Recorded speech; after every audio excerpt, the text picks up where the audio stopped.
Hello, this is an IGS gameplay with reverse Komi against a 2Q player that black won quite comfortable by 44 points.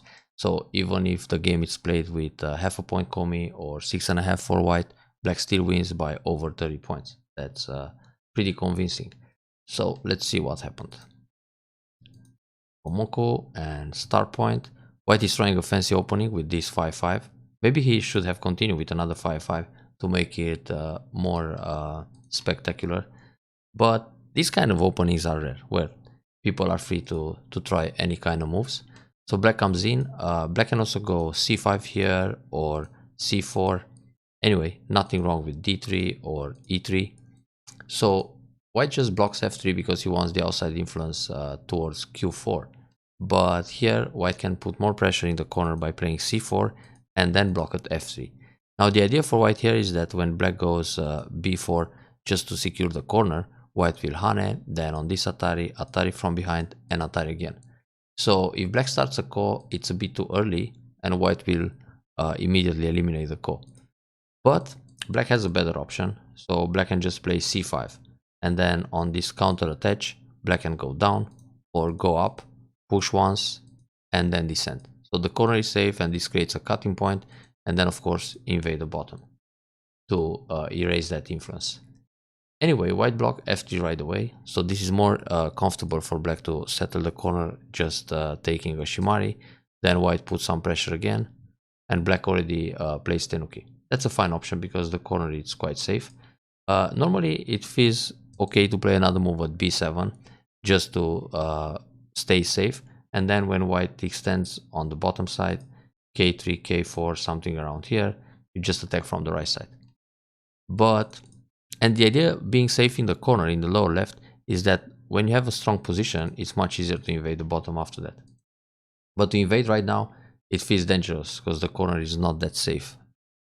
Anyway, o3 inside approach is good, but you can't expect white to defend calm and then just slide and extend, because this will ruin his original plan to make a moyo. So obviously white plays a pincer. Now double approach, that's fine.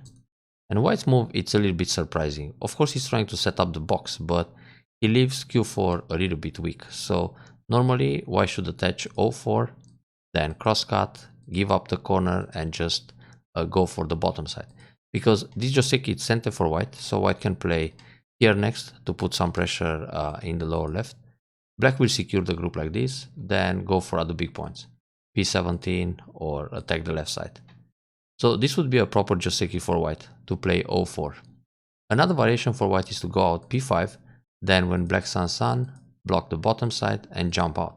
Because obviously white wants the bottom moyo, so he's working for this box because he started with e5. But he jumped like this, and in this case black can think about the triple approach, try to surround this corner. But black played very calm, just r3, which is also okay. Black has reverse komi, the position is solid, so why not? But now, instead of connecting solid here, black can go down r2. This prevents the push and cut, and white also needs to separate. So when white blocks q2, black will just play away. So this is sente, and now you can take a shimari in the top right. Or play a Chinese opening, or think about ways to reduce the bottom more. For example, push here, then hane, and now either invade like this or some reducing move coming from the top. The thing is, when you play r2, if white plays away, let's say white pushes here and then he plays somewhere else, you can connect underneath. And then the whole point for white to pincer and separate is just going to be in vain. So white push. The idea with this push is that white wants to go r5 and cut. So if we read like this, black plays away, white pushes r5, then he cuts on the outside, then he plays Atari, and he goes Atari s3. Then you need, if you want to try to escape with the Sagari, the descent, white will just capture everything.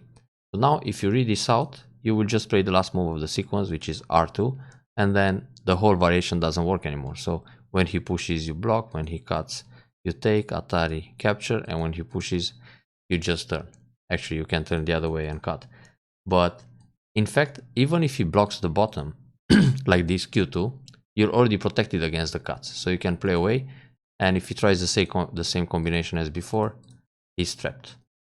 So playing down, it's an active defense. It protects black against the push and cut, expands the liberties, and in the same time it's trying to connect under at O3, so it serves for more purposes in just one move. Therefore white will block and black plays somewhere else. When black plays here, white can jump to surround like this or just play away. But he pushed and now black immediately Hane under. You don't have to rush with this Hane on the second line in this case. It's better to play Hane on the fourth line. When white Hane, you just Nobi, because there is more agi to create this cut, and also the territory grows on the right side. On the other hand, you don't want to play Q2 too early, because you may want to try to use this O3 in a different way. For example, let's say white protects here to get rid of the cut agi, then black comes in at K3. Now this K3 is threatening to use the M2 attach and then a combination to connect at Q2. So for example, if white pincers H3, you can just go down. Now this creates MI between connecting under at M2 or Q2. Therefore, when white separates here, you just attach, and if he cuts, you fight like this. And all of a sudden, the Moyo has a problem. And if white separates this way to make sure you don't connect under to K3, then you work with Q2. So that's why it's not good to rush and play Q2 right now, because you never know how you can use the O3 in the future. So this will kind of discard O3. Now when white connects like this or like this, the power of O3 diminishes a lot. So black has to play away, which is good. P17. This Nobi, it's also good and large. So for black was big to play Hane still, and even double Hane. Because now in this position, let's say white plays Atari here, then he plays Atari like this, and he must come back and connect, because if he keeps pushing, black has this Atari, then cut like that, and now if white saves the stones, the bottom stones will die, and if white plays here, the 4 stones will die. So a lot of agi still. It's good to play, once white connects under, this cutting point at P3, it's always a problem, and once black plays the Hane, it shortens, tightens white's liberties, so white needs to defend eventually. But P17 is not a small move, and white is also alert about this problem on the right, so he plays Nobi, but black can play away again. So black already got 4 corners, and white has the Moyo on the bottom side, but overall, black has a very good start. Now white invades the top, good to attack from the right, then kick, very nice. Hane, maybe you don't have to do it right now. It's more interesting to extend D11 and try to slowly approach the bottom Moyo, or to jump on the right side, R8. Because once you play Hane here, when white blocks, normally you should connect, and then white needs another move. Like this, the corner is safe, but you still need moves like D11. And the idea with the Hane, even Hane F18 is very big, you also have the option to attack from the right side. So you don't need to start with the Hane necessarily. And then you can play a Hane and leave it like this, but now expand the right side Moyo, which is more open. So Hane, white played away, then black jumps. Now here, when you play the Hane at F18 and your opponent doesn't answer, you should be happy to push, because it just makes this shape look strange, that kind of push and block. And besides, when you push under, you take away the base, so next move is going to be a cut at H16. Therefore, white needs to connect like this, or to jump out, because if he tries to save the stones by playing, for example, here or this kind of move, it still works to cut like this or Nobi in the center. So he's in trouble already. Besides, once you push in the top, you don't need this move to protect against the sun evasion, because this is the kind of move you play when the Hane is not played in the top. So let's say we play it here, he approaches, and now yes, you jump like this and there is no more sun evasion. But once you have the Hane, he will not live in the corner anyway. So you have this move, he played here, you can play Nobi, and when he invades the corner, you just go this way or this way, and he will die. Because of MI between this and this. So things change a little bit when there are other stones in that configuration. So this is obviously more powerful because it takes away the base. If you jump like this and your opponent just blocks and then he comes out, e14 seems to be a little bit slow. So he still tries to leave in the corner, but it's just too ambitious. Atari here, very good. So if white plays this one, you take. If he plays this one, you take again. And the corner dies. And now you connect on the outside, and he missed the L formation, which is dead. So I'm still surprised that at 2Q level, they don't recognize this shape as being dead. This is a formation that even double DGQ should know. It's probably one of the most common corner life and death situation. And here, black can also play b14, because b14 affects the left side more. I mean, of course, white can play one Atari and it's ugly, but the corner is dead as it stands. So, and when you play this move, the empty triangle, later on, white in the endgame will play b13. But when you play b14, it's much easier to invade the left side. So you can have an endgame like this and you can connect underneath. But okay, that's just a sensitive difference on Yose. So vital point, very good. Then take away the extension. This could be on the third line. It's absolutely fine. Hane, block. This is a longer L, so it will never die. White plays here and black Atari. This Atari is not necessary. Obviously, white wants to go under at S11.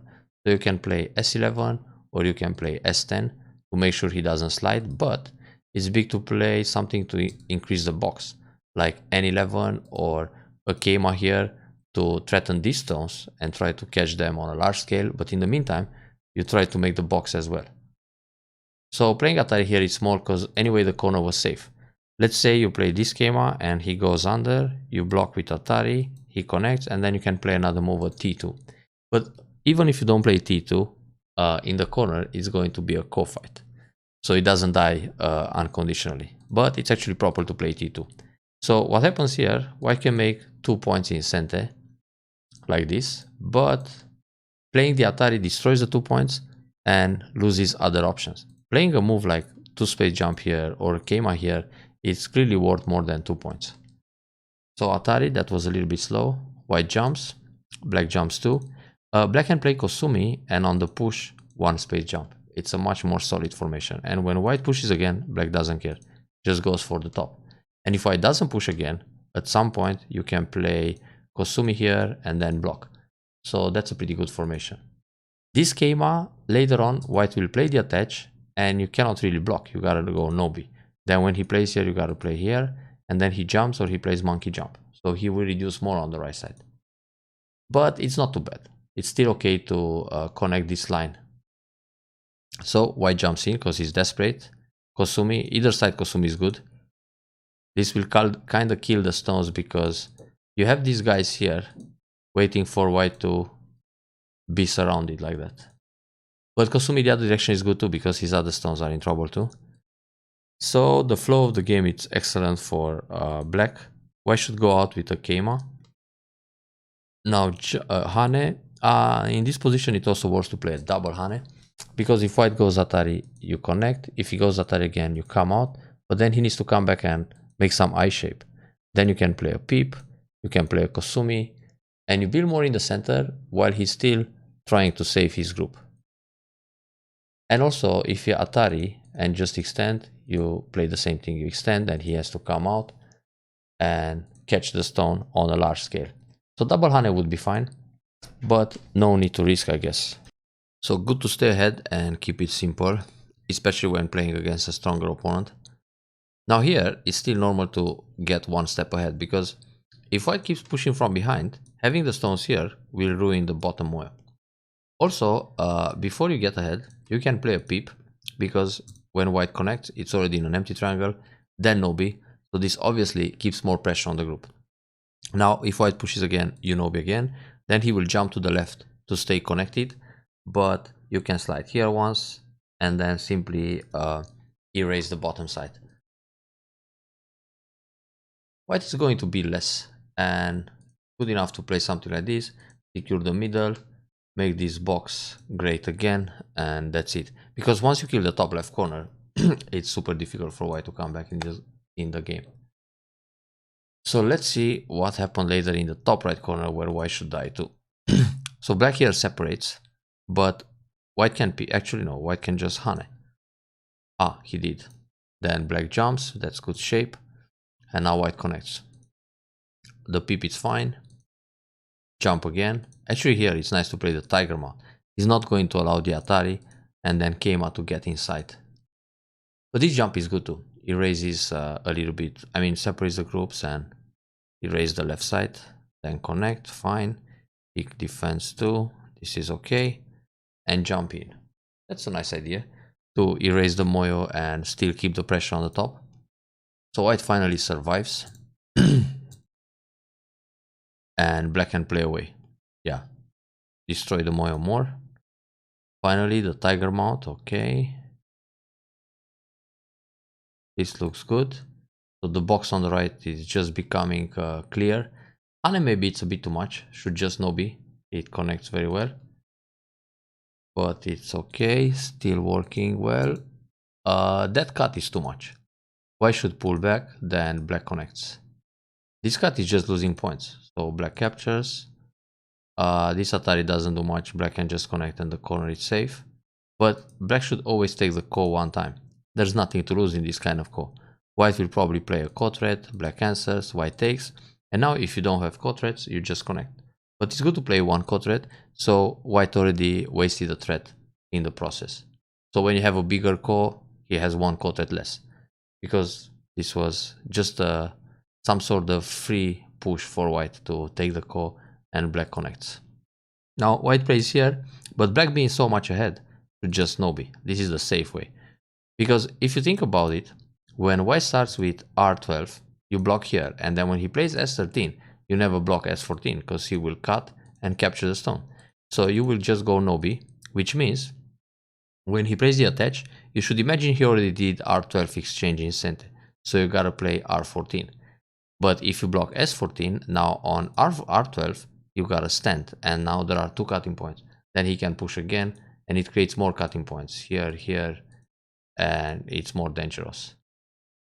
But he cuts right away, then Atari to set up the ladder, and now it's fine. Because if white comes up, you just play Atari here and capture.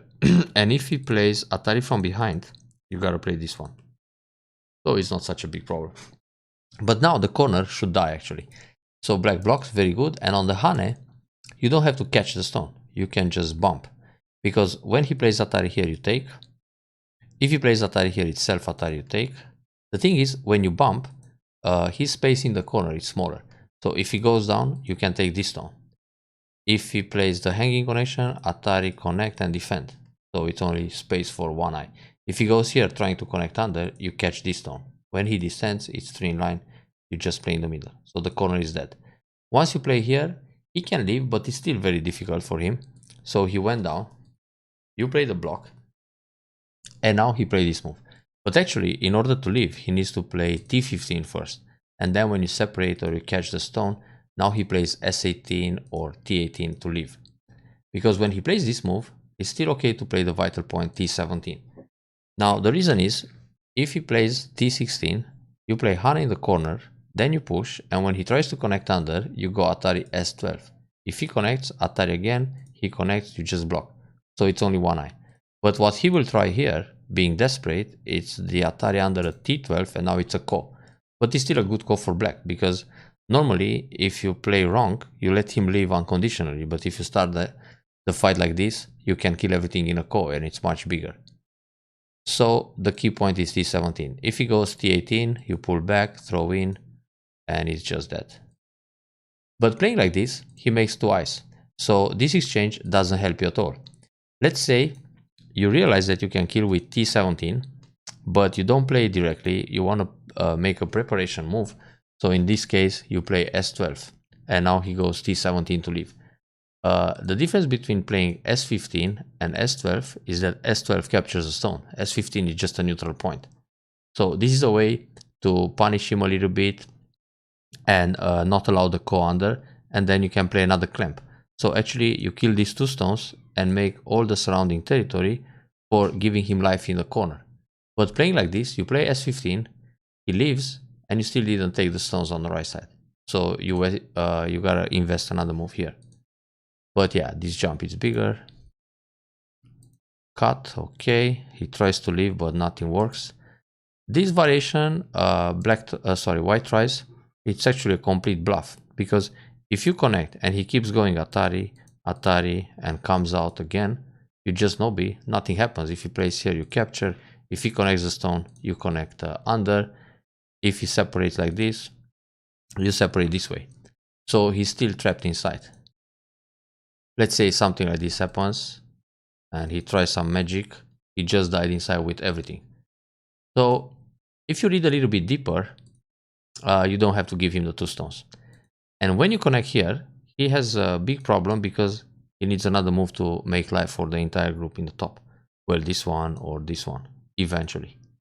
But like this, you give 2 stones, feeling ahead, and play away. Oh, that was so much bigger to play E2. E2, he blocks, and everything is sent. And then capture the 2 stones. So this way, that's a little bit risky. Should either go down or go up.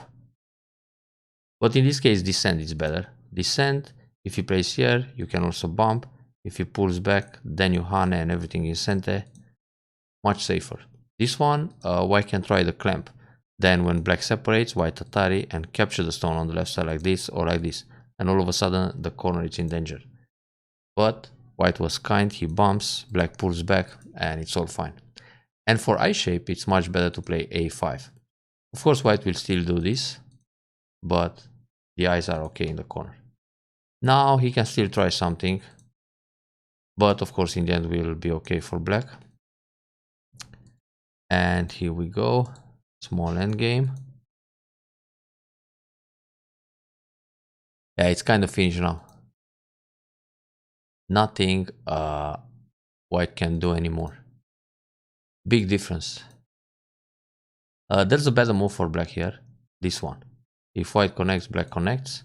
If white Atari, black connects. And if white blocks, black doesn't have to do anything. But playing here, white defends, which is also okay, and white makes a few extra points. So why this move? Atari, Atari, connect. Yeah. So therefore, how about this one? When Atari here, you connect. When white plays this one, you don't have to do anything. And when white plays here, you just take the 2 stones. Because in the end, when you play away, let's say Hane and connect here, if this Atari is played, black still needs to go K6, but black never needs another move inside at O10. But if you don't play, if you don't defend K6, he will play Atari here, then Atari here, and you gotta give him 1 stone, because if you connect, he takes everything. So no need to rush in the last stages.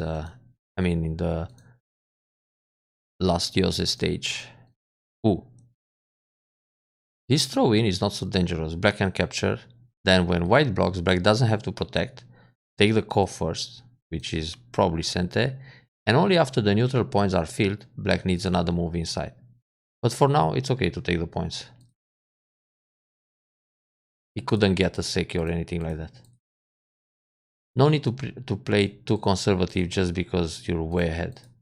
So this capture can be played after white goes Atari. Therefore, you can Hane here and connect. Then if he plays Atari like this or Atari like this, now you take the 2 stones. But he still needs some moves on the left. And here, it's better to connect like this, because there is no more ko threat locally. If you take the 2 stones, when you play the last ko at the end for half point, he has Atari either like this or like this. So in some situation, it's okay to leave the dead stones on the board just to save ko threats.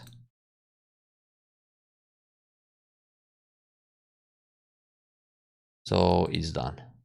That move was center for black. Which means if black doesn't play here, black can go down t15, white needs to protect, then you can play here, white needs to protect, then you can play here, white needs to protect, and maybe at the end just make another point. But well, less important. Only in games which are half point or very close, every little detail like that, it's really crucial. But this was pretty much a solid win from start to finish. So important to remember the combinations in the top right corner where black could kill that too, but nice kill in the top left, and good to keep most of the box in the top area. Well done and keep it up.